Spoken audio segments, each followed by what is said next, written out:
heard something about that down the line, yeah. Okay, today's lesson we're going to look at diffraction and how diffraction occurs due to the interference of waves. Some of it we're referring back to Physics 20 and when we looked at wave interference, but mostly we're going to be dealing with new stuff, new formulas, and so on. A little bit of history and review of what we started with. So remember, Newton thought that light was a particle, and then there was a few experiments that proved that it was actually more of a wave. So Huygens was the first one. So remember, he was the one that kind of found the Poisson spot, and he figured out that the waves would diffract around an obstacle or an opening, and we get blurry edges in terms of a shadow. We get the dots in the circle when it goes around the side, and so on. So his sort of idea was pretty key to showing that light was a wave. And so he kind of drew this little diagram saying that if light's a wave, we can think of it as being just like a water wave. So when it hits an obstacle, it's going to go around it, and the waves would continue on the other side of the obstacle. So the hard part was they weren't really sure what the wavelength of light was. They assumed it to be small. So if you did it with too big of an opening, then you really didn't see much. So the hard part was to try to figure out how small the actual wavelengths are and to get gaps small enough to get it to actually cause some interference that they could measure. So Thomas Young was the first guy to sort of figure this issue out. So what he did was he did like a razor blade thin cuts. So a simple example would be if you took a piece of paper and you cut two little thin razor blade cuts into it as small as possible and as close together as possible. What we would think that is if light was a particle, then the light would go through those two cuts, and we would just get, just like spray paint, you just get two lines on the screen. But what ended up happening, and this proved that light was a wave, is the waves went through the thin cuts, and we got wave fronts, just like we see in this diagram here. So just like when we did water waves, we'd get the round waves would be overlapping, and any time you got two waves overlapping, we got constructive interference there. So in terms of, you have two waves, they go towards each other. Once they touch, we get one larger wave. So everywhere we see a red line is where we have constructive interference, and then the dark spot in between the lines would be where we have one wave up and one wave down. So when they construct, the wave would cancel out. So you get these series of bright lines and dark spots. So Thomas Young's experiment basically proved the fact that light had to be waves, and he tried it. He tried it a little bit differently, and he tried the cracks to be thinner and more cracks and less cracks and all that. But basically, the idea was he ended up always getting this kind of a band pattern where you get these pattern of lines, and the middle one always tended to be the brightest.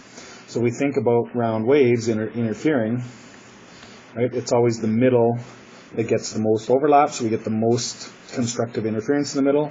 So that's why the middle one will be the brightest. So we call that one the central fringe, and we used to say being central, we sort of count it as position 0. Then on either side,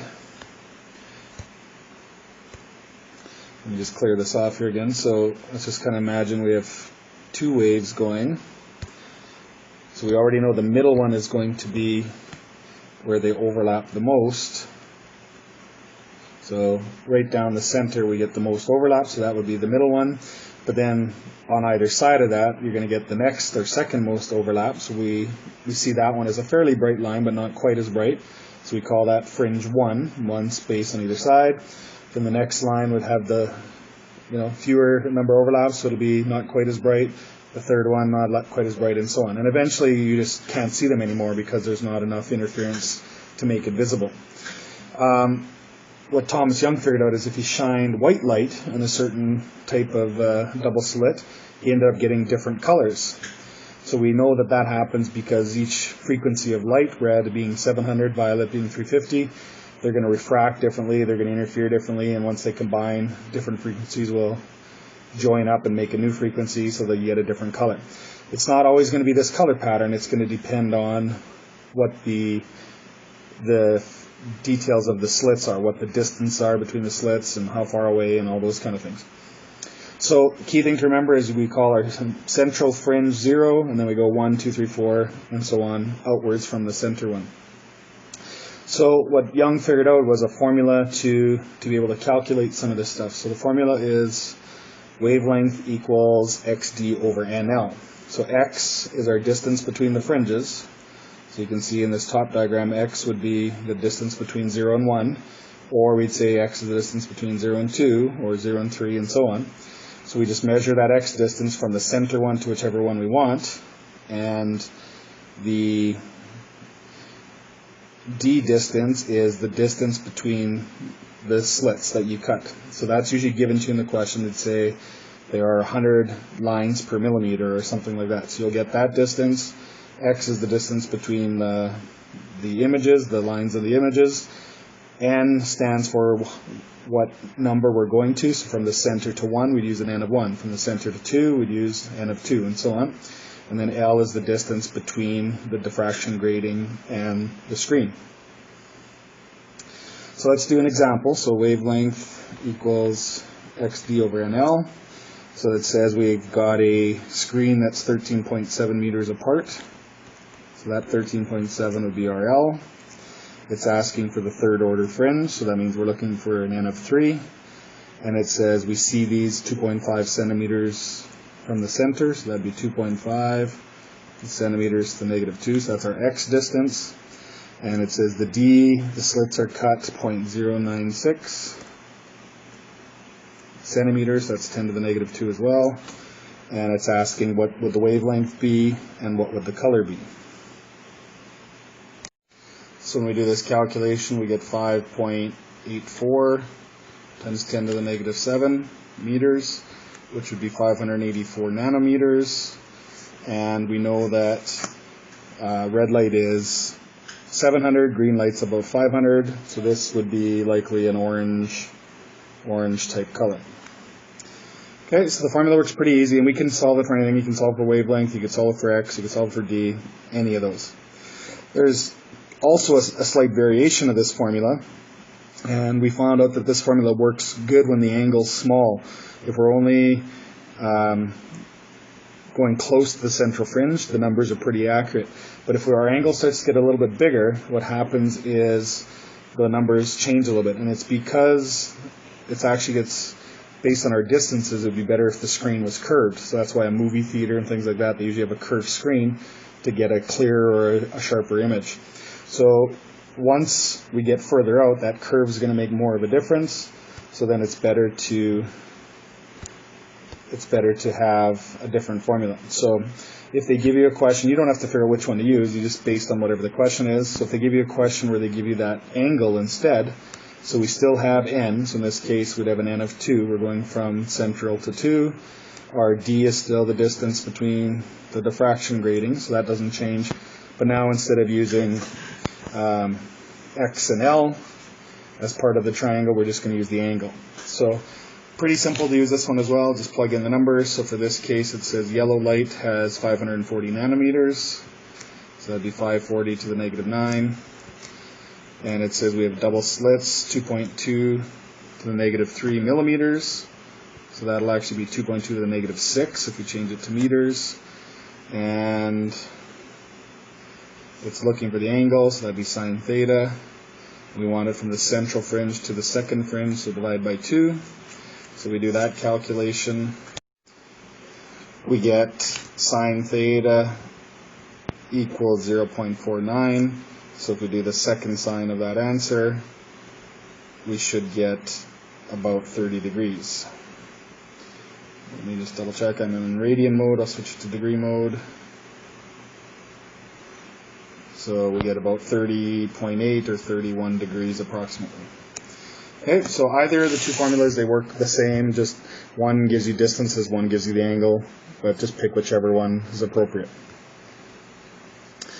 So a diffraction grating then is basically what we find out is the more slits we have, the more interference is going to occur, and the more interference we have, the better it's going to create the pattern. So if we only have 2 slits, you're likely only going to see 1 or 2 lines. If we have 3 slits, 4 slits, 4 million, the more you have, the better it's going to get. The problem though is if we were to make razor cuts into an object, eventually it's going to be too many cuts and it would sort of fall apart.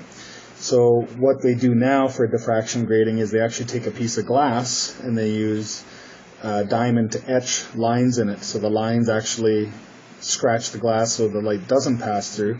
So it sort of works the opposite. Where the line is, blocks the light, and then where the line isn't, the light will pass through the grating. And so they work just the same, and if we hold a diffraction grating up to white light, we'll see the different rainbow of colors because the different frequencies are diffracting differently. And if we use a monochromatic light, like a red laser or something like that, then we usually just see a band of red, and they would just be dots or dashes that will all be in red color. If we use diffraction gratings, we can actually measure the wavelength and get very, very accurate measurements. A true diffraction grating, they use glass and made with diamonds. What we would typically use is just a piece of plastic or acetate that has the scratches in it, but it works pretty good as well.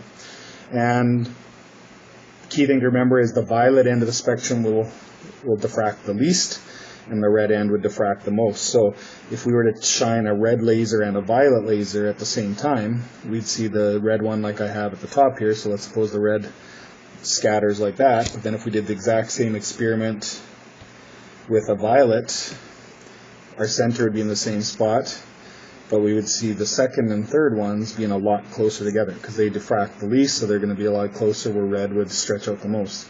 And obviously green would be somewhere in the middle. And we can actually use a CD and a DVD to create rainbows and get these kind of things because the grooves on a CD, so if you think of a CD just being a whole bunch of microscopic lines etched in with a laser, they basically work like a diffraction grating as well, and because the CD back is silver, it'll reflect what we see. So you can actually use a CD to bounce a laser off of and then reflect it onto a screen, and you would see a diffraction pattern occur exactly the same.